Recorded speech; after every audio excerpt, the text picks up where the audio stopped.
The last 2 episodes concluded Sung-Hyo and Seok-Ryu's dating era. They are now in their wedding era. Sadly, with only 1 episode left to the grand finale, Love Next Door is near its end. Most fans of the drama will miss the different dynamics in the drama that made it a memorable and entertaining watch. What's more, Danho meant business when he confessed his feelings for Mo-Eum.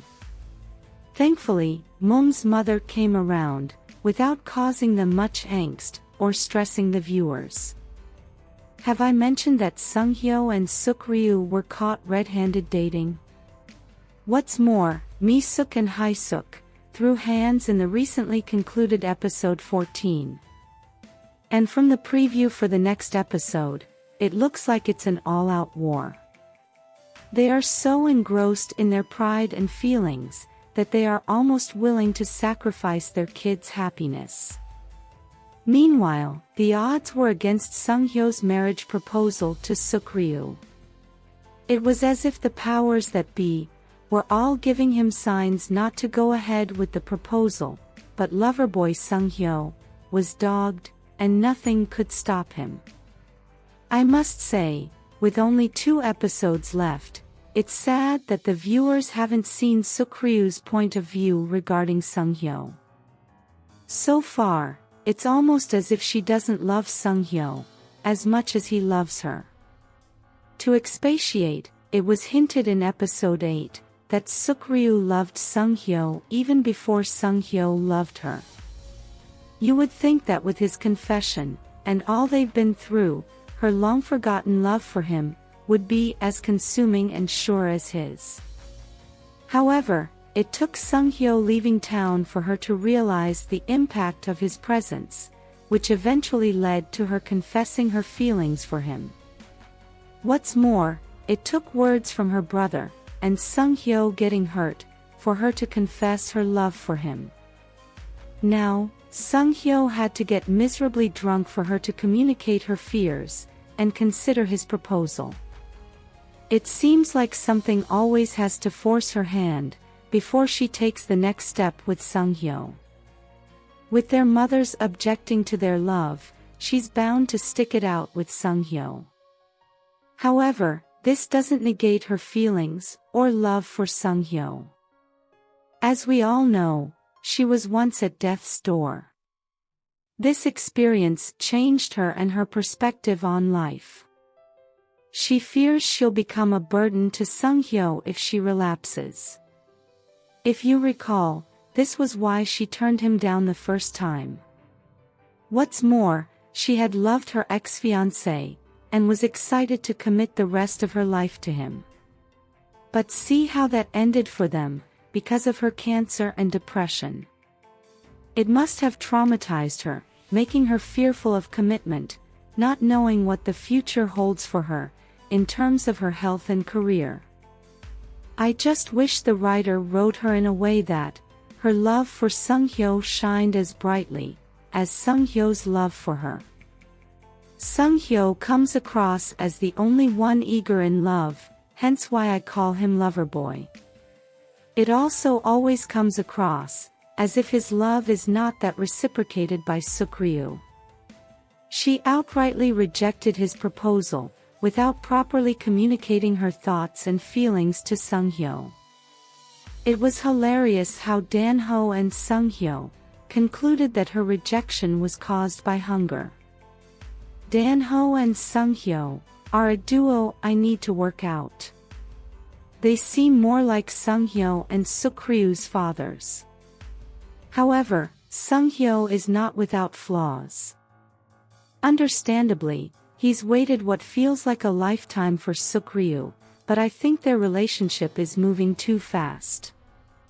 They just went from childhood friends to lovers, and he already wants to graduate them to a married couple. This could be the reason why the universe tried to deter him. However, he knows Seok-Ryu is the right one for him, and Seok-Ryu confirmed she shares the same sentiment at the end of the last episode.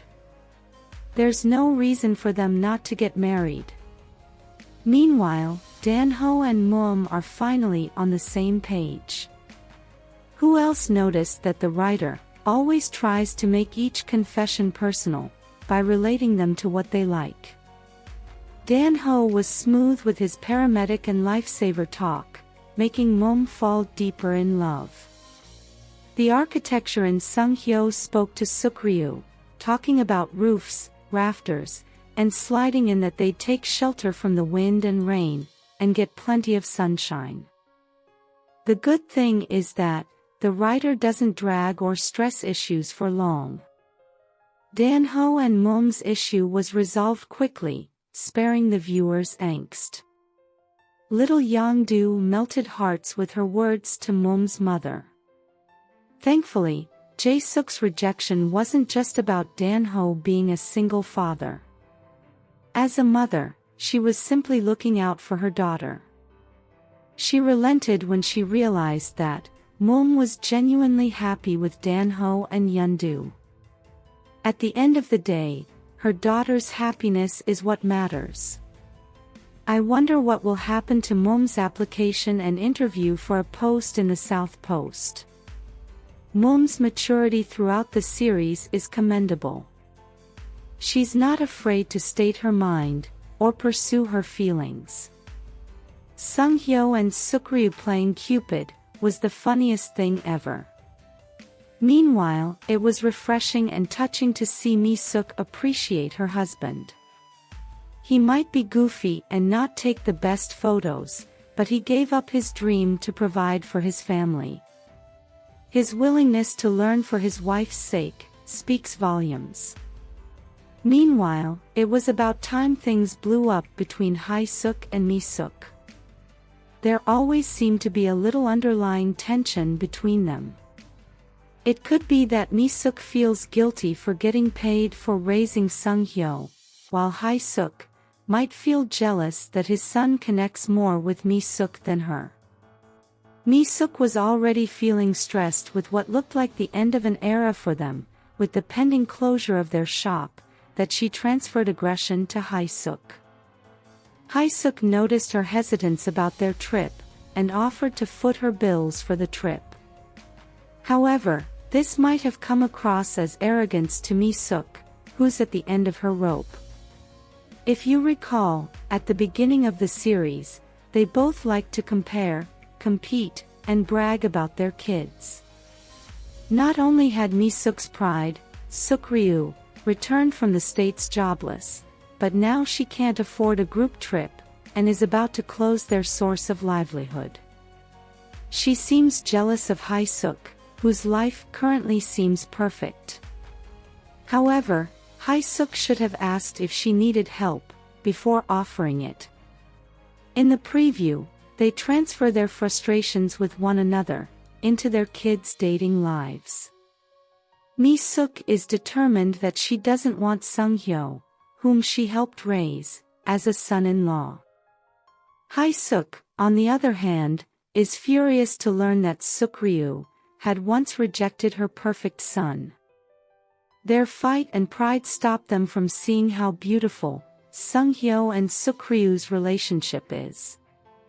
Mi-suk, who has always adored Sung-Hyo, is gaining a competent son in him. While Hae-suk, who has every reason to be thankful to Seok-Ryu, is also gaining a competent daughter in her. Meanwhile, Sung-Hyo and Seok-Ryu are not letting their mother's squabble interfere with their love. They've come too far for their mothers to spoil things for them. What Hae-suk and Mi-suk need is a tête-à-tête. This will be facilitated either by their husbands or their other lavender friends. Meanwhile, Seok-Ryu and Mo-Eum join Danho and Sung-Hyo to rebuild a shanty town in their neighborhood. What's more, Jae-suk finally decides to close down his shop. Hearing of this new development concerning Mi-suk's family weighs on Hae-suk. Jae-suk and Mi-suk have done their best to raise their kids. Dong-ji now has a job, and Seok-Ryu is finding her feet again.